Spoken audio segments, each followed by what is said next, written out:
Jangan lupa klik subscribe dan aktifkan notifikasi lonceng.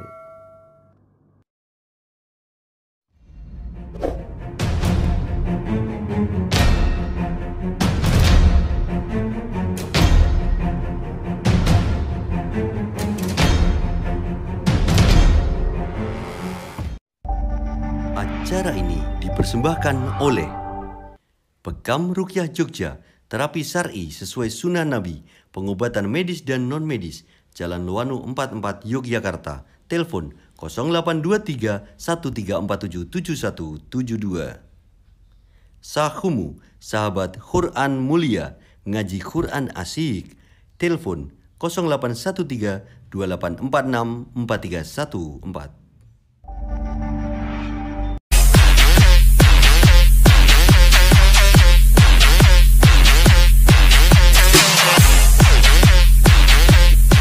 Ranto dari tadi tak tuh centang nih, centang terus. Tak WA itu centang terus. Kemarin centong malah. Wow. Centang goreng. Wah. Kentang. Wah. Kentang hitung-hitung gitu. Wah, kentang kuban perawa. Ketangkep hansip. Wah. Sing ngangkat di Banyuwangi. Oh, ini penting banter itu. Berarti banteri wae. Lah iya. Ya ini kalau tak hubungi saiki mesti di luar area nggak tahu itu. Kemarin saya dengar-dengar Mas Wanto itu memang dia lagi piknik, Mas. Hmm. Ke pulau Kemana? yang bisa dimakan. Pulau apa? Roti. Oh. Itu setelah itu piknik Ya. ke pulau yang iso nggo ngejek. Kok pulau ngejek ki? W. Pulau W. Pulau W. Nah, ini ngecek tuh. Kemarin Wanto itu piknik ke Hmm. pulau yang mirip wajahnya Wanto. Apa itu? Apa? Pulau Komodo. Oh. Iya. Terakhir memang pas ketemu anak-anak itu piknik ke pulau yang bikin anak-anak takut. Pulau apa? Seram. Wah, iya. Oh iya. Nah, kemarin kan Wanto juga punya kelemahan ketika dalam kemampuan matematika. Ayah dia ke pulau yang bisa untuk belajar matematika. Apa? Pulau Belitung. Belitung mulai Oh. 1, 2, 3. Iya. Tapi terakhir itu dia malah ke pulau yang paling tua. Pulau apa? Bangka. Wah, dia Itu keliling-keliling. Terakhir malah apa ya keliling-keliling kemana aja itu sampai dengan ke pulau yang banyak bisnya. Pulau banyak bisnya. Pulau Gadung. Terminal. Terminal itu Itu bukan pulau. terminal. Aduh, ini. Pindah ke kota. Mana? Kota boleh. Kota. Itu dia apa? Boleh. Kota Kemarin boleh. pantai itu Nah. habis piknik ke kota yang nggak butuh listrik. Apa itu? Padang. Oh iya. iya. Padang apa nggak listrik? Iya, benar itu. Apalagi kemarin ke kota yang koyo rambutan. Apa? Aceh. Woi. Aceh apa tuh? Aceh. Iya, Aceh. Wanto ini nganu apa piknik ke daerah yang tidak terlihat. Apa? Apa? Balikpapan. Oh, Weh, iya. kemarin juga Wanto pergi ke kota, dia nggak sendirian. Apa itu? Samarinda. Oh, Berdua dia. iya. Lah iya. Iya. Itu dia sendirian. Kemana lagi tuh Ranto? Ranto tuh kemana lagi kemarin tuh? Lah iya itu so. Ke kota yang tidak kecil, Kota kok tak kecil. kota gede. Oh iya. Yang milih Depli. Tapi kan Rata-rata Karena dia emang perjalanan pulang. Kemarin juga dia perjalanan pulang ke kota yang tidak lama. apa? Kota baru. Oh iya. Tambah Iya, cedak. iya benar itu mau ke sana-sana. Wanto kan keliling-keliling. Iya. ada kota yang itu Apa? yang mau ulang tahun Apa? Blitar. Oh iya. Wanto itu kemana lagi? Sambil Wanto kemana lagi itu kan sambil searching itu. Iya, itu kita searching. Wanto itu baru apa? Piknik ke kabupaten yang paling bagus. Apa itu? Apa? Bantul. Kok bisa? Oh iya. Yang kabupatenku. Oh iya, Iya, jadi iya sih.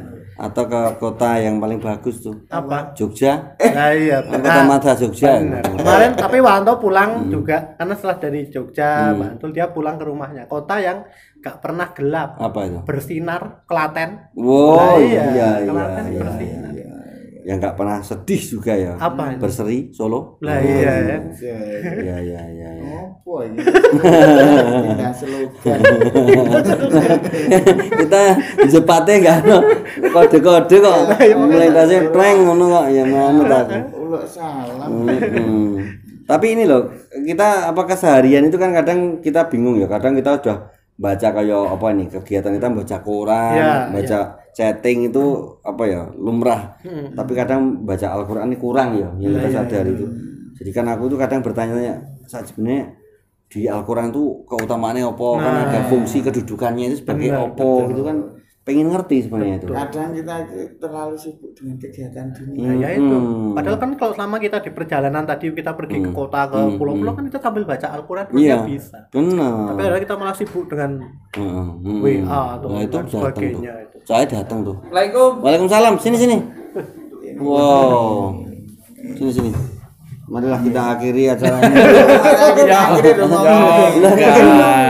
Walaupun acara dimulai ra ngomong. Diakhiri. Benar diakhiri. Dari mana?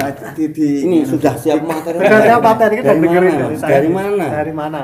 Kota apa pulau? Apa, Mas? Makanan. Apa? Makanan apa lagi? Apa? Kamu dari sana mbak bekal apa? Bekal apa? Apanya? Loh, ini loh. Nek tadi mbok nganu aja. Iya. Yang dikasih kostum sugeng aja. Sama-sama orang gak bekal saka kono ya. Tapi kan dari sana udah bawa bekal. Bawa bekal. Apa? Dari mana? Dari kota. Wah, ini. Cakep. Coba. Dari kota apa? Dari kota itu tuh saya ke sana nggak ketemu. Kota? Cukup. Cakep. Ini cukup. Jadi rasakan lanjut ya. Cukup jangan dilanjut. Terus? Apanya? Loh. Kota. Dari kota tadi loh, kota. Kota mana? Kita itu sudah menggulirkan, menunggu momentum. Tak pikir Sarah teko datang malah apa? Mana? Nek ngono iso apa? Gimana? Waduh karena Apa? Ini ada apa? Ada kota yang Iya. panjang banget dari Loh, kota panjang. Kulon Progo. Kok bisa? Lah kan Kulon Progo sana itu kan masih kulonnya Progo. Jadi kan panjang banget. itu panjang atau luas? Panjang sampai sana. Oh, panjang. Kira luas ya. Anyar loh ini. Anyar bar dicat. Weh, Kudu kan kok apik bar dicat. anyar bar dicat. Oh, anyar jadi segel. Oh iya, anyar sih segel. Ini loh, Mas Manto mungkin juga kepengen tahu ini nanti kita minta Mas Iwan wae. Mas Iwan dekat rumah Ustaz Fahmi. Kepengen tahu fungsi dan kedudukan Al-Qur'an itu loh. Itu tuh opo dan sebagainya gitu kan. Mas Iwan kan karo Ustaz Fahmi deket toh. Konco deket kental ya. Kental banget. Rasa terus. Iya. Saking akrabnya itu. Lah iya. Makanya nanti Mas Iwan bawa tolong ini, kamu udah ngerti mesti fungsi dan kedudukan Al-Qur'an? Coba ditanya, Bos. Coba tahu Coba. nggak fungsi kedudukan Al-Qur'an apa? Tahu, Pak. Nah, makanya itu kita tanya. Coba. Mas Iwan aja yang mengatakan ya. Nanti aku bertiga tak belajar nek. Itu Rumahnya ilmu tuh nanti kan. di mana tuh, Ustaz? Kalau rumahnya Solo aslinya, tapi di sini kan ada di daerah Tegalrejo juga. Tegalrejo. Berarti saya tak muter lewat Kebumen lah. Oh iya, boleh Ya, bagus. boleh ya. Lebih cepat Banyuwangi nih. Muternya itu jadi ngetan terus pulang. Kamu mau muter lewat mana? Kebumen. Jangan lupa ngambil mbahmu. Ayo muter. Kadoan. Tak tunggu. Kadoan. Ya, segera ya. Ya. Tak tunggu. Ya. Assalamualaikum gitu no. Oh ya. Ya. Assalamualaikum. Waalaikumsalam. Nah,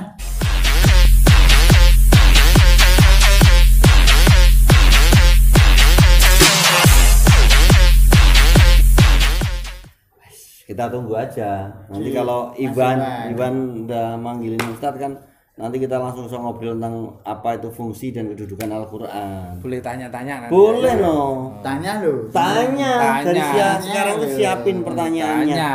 Begitu Ustadznya datang lupa gitu ya. Ya karena pekerjaan saya banyak ya, Pak. Kerjaannya lo, tenan lo. Kamu tuh kalau pekerjaan itu jangan banyak, Tuh. tapi satu yang fokus. Luar biasa. Kamu jangan mengejar pekerjaannya, mengejar hasil, Mas. Tuh. Wanto. Oh iya. Tuh. Tingkat kesuksesan orang itu bukan banyak bekerja, Tapi tapi uang yang mengejar kamu. Hmm. Angger Aneh. Akhir jangka aku ngomong kamu tuh ustaznya udah mau jangka gini, kamu ngomong gini, ngomong nggak jadi. Monggo Ustaz, silakan masuk loh. Ustaz, sakit loh beliau. Waalaikumsalam. Monggo. Kali kabeh iki. Gimana Mas? Enggak apa-apa. Ini tarikan kreditan manci apa? Wah, Bau manci loh. Ini Pak Ustaz lho main Dunia manci ya. Lah bukunya kayak punya tetangga mendring saya ya. Nah, ini ngambil tempat tetangga jenengan. Belinya. Gimana Mas? Tanya ini mau tanya. Kabarnya sehat semua toh? Sehat semua alhamdulillah. Udah bisa banyak ngomong Mas. Enggak. Kemarin kan Sariawan. Oh, terakhir tak kasih kates sama pisang men. Alhamdulillah ya. Ya kemarin kan Terbukti Mas, terbukti. Ya itu entek pisangnya nih ngomong. Kemarin itu kan ada orang yang datang dari luar kota nyari kontrakan kosong di mana-mana itu sudah wah itu aja semua. Mbok coba tak sarannya coba hubungi Wanto. Wanto kamarnya kosong enggak pikirannya. Pikirannya dikontrakkan. Karena kosong. Kemarin saya juga ditawarin untuk cari kontrakan kan, Pak. Itu kan ada kontrakan enggak? Ada. Berapa? 50.000 kamar mandi dalam. Wah, murah banget. Murah banget. Tapi tidurnya di luar gitu. Kamar mandi dalam, tidurnya di luar. Jadi nggak ada kamarnya, cuma kamar mandi dalam. Ada usaha. Apa ya? Karena motivasi kita kadang tidak jenuh itu kadang ngasih motivasi ke rekan yang lain. Iya. Ini tadi itu mau ngobrol-ngobrol tentang apa? Fungsi dan kedudukan Al-Quran tuh loh Ustaz. Kadang kan kita bingung tuh ya, sebenarnya Al-Quran itu fungsinya untuk apa, kedudukannya bagaimana, kita sikapi harus bagaimana terhadap Al-Quran gitu loh Ustaz. Nah itu pripun Ustaz. Ya, fungsi dan kedudukan Al-Quran ya teman-teman semuanya. Jadi ketika berbicara masalah Quran, karena ini adalah jalan atau cara hidup kita gitu ya, maka tidak akan pernah selesai. Mau diselesaikan enggak? Ya selesaikan. Disambung. Petang puluh dino rampung. Ya, jadi gini, yang namanya Al-Quran itu adalah kitab yang oleh Allah Subhanahu wa taala diturunkan memang kepada khatimul anbiya, kepada penutup para nabi. Artinya setelah Rasulullah SAW diutus sempurna menerima Al-Qur'an ini, maka tidak akan diutus nabi baru dan tidak ada yang namanya kitab baru. Kitab yang baru-baru tidak ada. Kalau kemudian seseorang merevisi Al-Qur'an dan sebagainya pasti itu batil. Nah, oleh karenanya kalau memang seperti itu, Al-Qur'an itu sudah sempurna. Al-yauma akmaltu lakum dinakum wa atmamtu alaikum nikmati wa raditu lakumul Islam madina. Jadi Allah Subhanahu wa taala itu memberitahu kepada Rasulullah bahwasannya hari ini telah aku sempurnakan nikmatku. Artinya apa? Ya Al-Qur'an ini sudah diturunkan dengan sempurna. Semua sisi kehidupan akan diatur di dalam Al-Qur'an. Oleh karenanya, yang pertama, Al-Qur'an ini adalah yang menceritakan atau kitab naba. Dia itu menceritakan tentang peristiwa-peristiwa yang dulu pernah terjadi, kemudian peristiwa yang akan terjadi, bahkan kelak yang nanti di akhirat pun Al-Qur'an sudah memberitahu. Ngantuk kan ya. Kita terpesona dengan isi penjelasannya ini. Kalau memang itu menceritakan dengan sesuatu yang dulu, misalkan Rasulullah SAW bisa dengan detail menceritakan kisahnya Nabi Yusuf. Rasulullah SAW bisa menceritakan kisahnya tentang Fir'aun. Padahal jauh di masa Rasulullah sebelum dilahirkan peristiwa itu sudah terjadi. Nah, bagaimana ketika Al-Quran itu menceritakan tentang kehidupan yang sekarang? Nah, bagaimana kita harus bersikap di dunia, ya? Bagaimana ketika kita melangsungkan kehidupan kelak nanti setelah kita mati? Ini semuanya diberitakan di dalam Al-Quran. Maka Al-Quran ini memiliki fungsi sebagai kitab an-naba, sebagai kitab yang membawa berita. cerita atau kemudian kisah yang diceritakan oleh Al-Quran yang akan terjadi mulai dari barzah hingga kemudian akhirat itu bukan fiktif. Ada semua ya. Ada semuanya dan itu akan kita alami. Ya. Tadi saya itu ditelepon sama teman gitu ya. Dia tanya tentang itu teman sepermainan. Wah, sepertelponan. Oh, ya. Jadi tanya apa? dia menanyakan sesuatu, Pak Ustadz kalau begini berarti kiamat sudah mau deket ya? Sudah mau terjadi ya, semacam itu. Dia mungkin ada rasa takut. Ada rasa tidak siap, ada rasa kepengen tahu sehingga dia akan mempersiapkan. Ya. Al-Quran sudah menceritakan bagaimana ketika nanti alam semesta ini dihancurkan oleh Allah Subhanahu wa Ta'ala. Bagaimana ketika kemudian amal-amal manusia itu dihisab. Bagaimana ketika setiap perbuatan manusia itu akan dibalas. Tempat yang mulia itu di surga, tempat yang hina itu di dalam neraka. Surganya seperti apa? Diceritakan di dalam Al-Quran.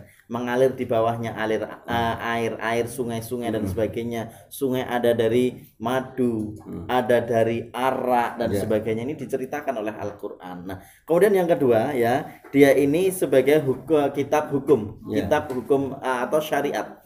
Di mana di sana itu Al-Quran mengetengahkan berkenaan dengan perilaku kemudian kisahnya ini. Ya, sebuah kesalahan ada hukumannya seperti ini. Nah, ya, jenengan lihat saya saja, Mas. Malah meneng wae. Lah ini mendengarkan. Hukum yang jelas misalkan tentang kisah orang yang mencuri, bagaimana cara menghakiminya. Bagaimana ketika Allah Subhanahu wa Ta'ala menceritakan tentang hukum waris, pembagiannya seperti apa? Siapa saja yang menjadi mahram, siapa saja yang diperbolehkan untuk dinikah dan sebagainya. Lah ini semuanya diatur di dalam Al-Quran karena memang Al-Quran itu adalah kitab hukum. Nah, ada orang yang menyebut juga Quran ini fungsinya sebagai kitab jihad, gitu ya. Kitab jihad berarti di situ menceritakan tentang jihad tidak hanya peristiwanya saja, jihad-jihad yang pernah Rasulullah alami, atau kemudian menceritakan kekalahan pasukan kaum muslimin, kemenangan kaum muslimin dan sebagainya. Tidak hanya seperti itu, tapi memang perintah untuk melakukan jihad dengan sebenar-benarnya, kesungguhan yang luar biasa ketika ada jihad. Makanya di situ diatur Quran ini sebagai kitab jihad. Nah, selanjutnya teman-teman semua yang dimuliakan oleh Allah Subhanahu wa Ta'ala, dia ini juga merupakan kitab tarbiyah.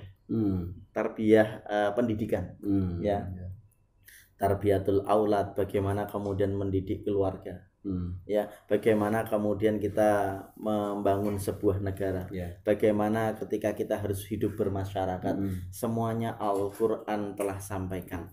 Kalau memang kemudian itu bagian dari kitab untuk mendidik keluarga, katakanlah seperti itu, berarti kita akan belajar bagaimana membangun sebuah keluarga itu pun kiblatnya juga harus Al-Quran. Jangan sampai kemudian wah ini sudah tidak modern, ini sudah tidak kontemporer, harus kemudian dirubah, ini ada ilmuwan yang lebih canggih dan sebagainya. Nah, kita malah akan ketinggalan.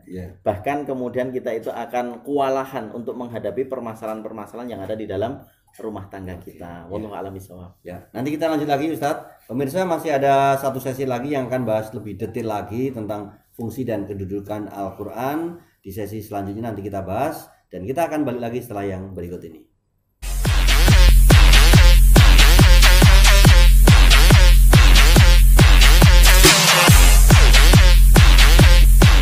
Terima kasih matur nuwun, Anda masih bersama kami ngobrol-ngobrol dengan Ustadz Fahmi tentang agama Islam, dan ini kita bahas tentang fungsi dan kedudukan Al-Quran. Kita lanjut lagi, Ustadz. Pemirsa yang dimuliakan oleh Allah Subhanahu wa Ta'ala, tadi kita sudah sampai pada kitab tarbiyah. Ini sebagai kitab untuk pendidikan, termasuk pendidikan keluarga, pendidikan masyarakat, bernegara dan sebagainya. Kalau memang kemudian kita mengupayakan setiap kali permasalahan itu diselesaikan dengan hukum Al-Quran, maka permasalahan itu pasti selesai. Karena Quran ini adalah firman-Nya Allah.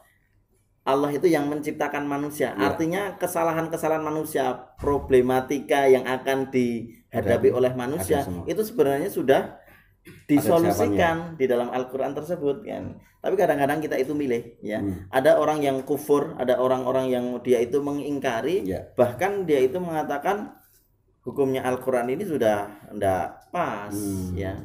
Harus kemudian ada perombakan. Ini loh ditawarkan ada hukum yang baru seperti ini. Misalkan ketika berbicara masalah waris katakanlah.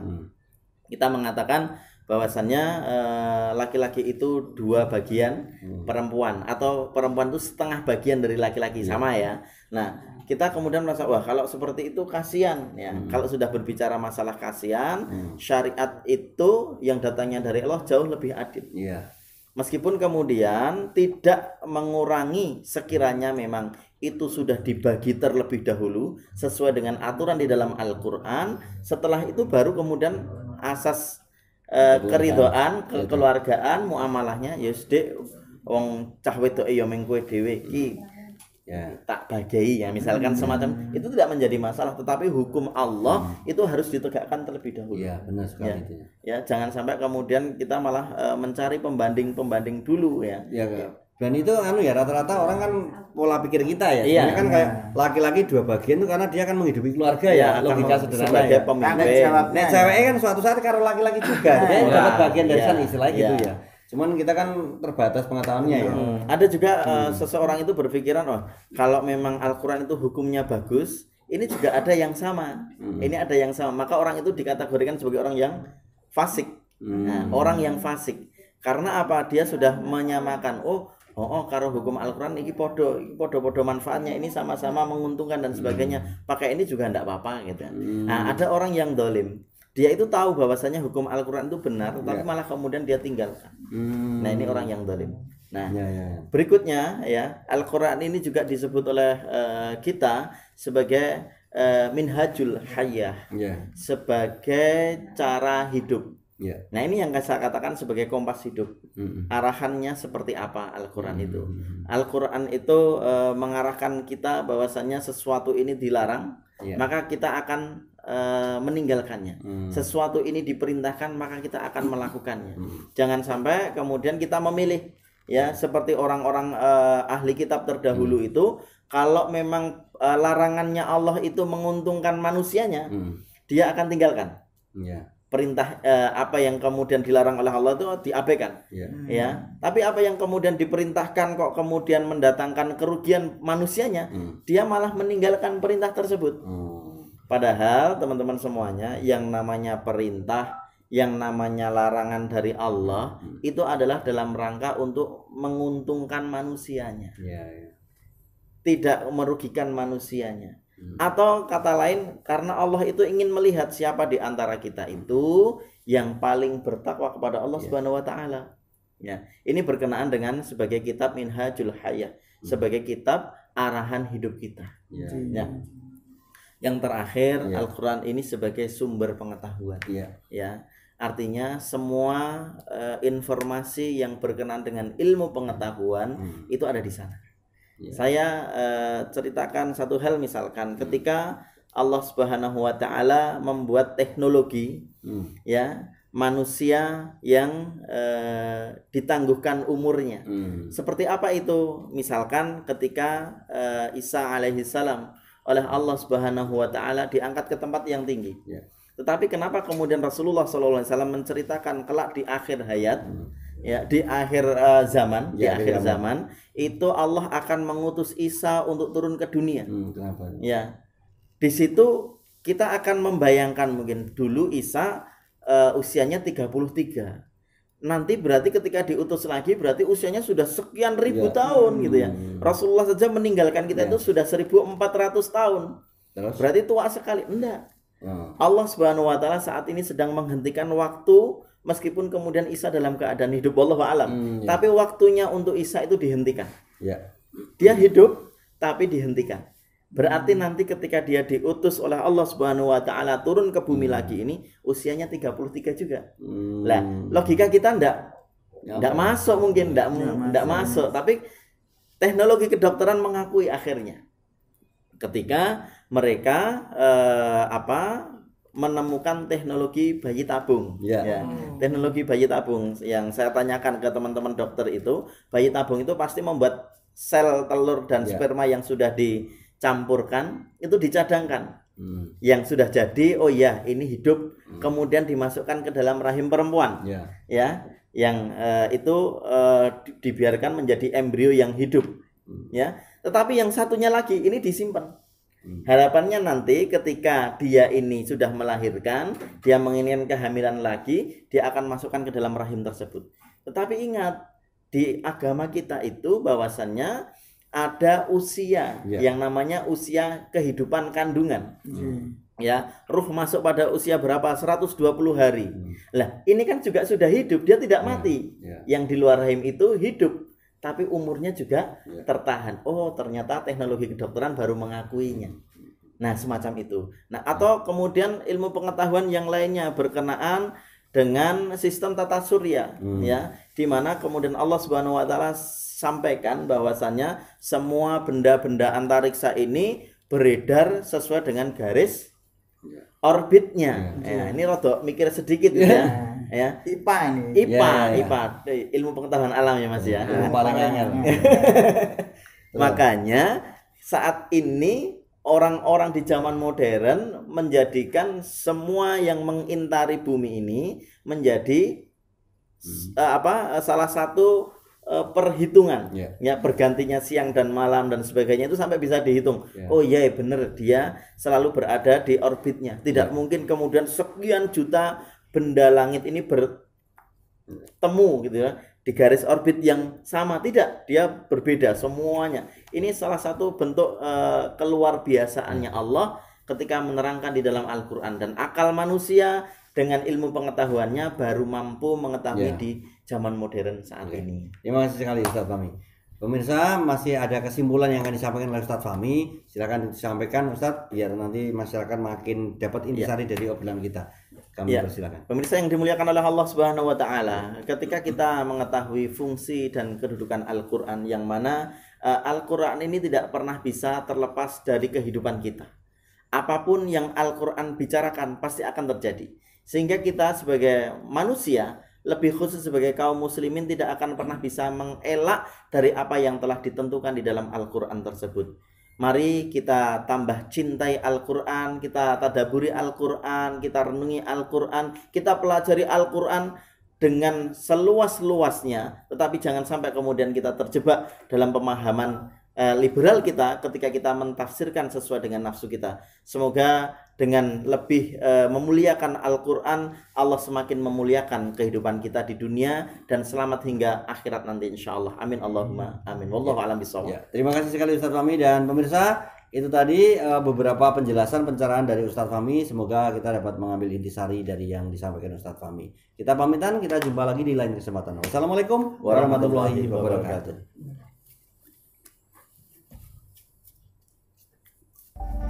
Acara ini dipersembahkan oleh Pekam Ruqyah Jogja, terapi syar'i sesuai sunnah Nabi, pengobatan medis dan non-medis, Jalan Luwanu 44 Yogyakarta. Telepon 0823 1347 7172.